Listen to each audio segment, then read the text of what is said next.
This is Sessions with Brian Yamsuan. Kwentuhan ito about life. Makakasama natin ang mga taong nagbibigay inspirasyon sa atin sa bawat hamon ng buhay.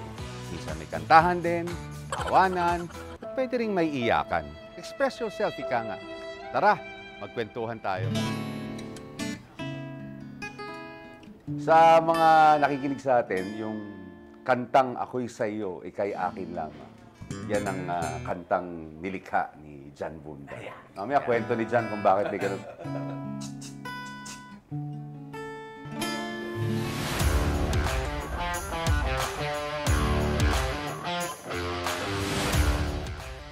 Bida mo nga sa akin ngayon kung ano to mga sports memorabilia collection na meron ka rito sa Lunacy. Meron tayong NBA memorabilia naman. So mga signed siya ng mga NBA players. Game used na basketball shoes. LeBron James. The one, the only, Alex Calleja!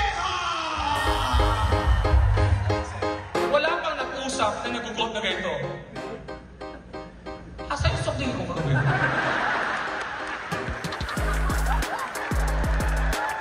Kailan mo unang na-discover na nakakatawa ka pala? 42 na yung nanay ko na pinanganak ako. Menopause baby. Ibang menopause daw is either mapupunta sa pagka-topak o matalino. Hindi ko alam, napunta ata ako doon sa gitna lang na may topak na may konting utak. So, Sessions na tayo with Paulo Santos, si Mr. Acoustic. Oh, does the moonlight shine on Paris?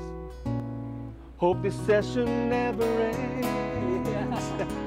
Maraming salamat sa ating guest ngayon. Jos Mabalos, Jos Marhainal daw sa Indogabos. Thank you very much.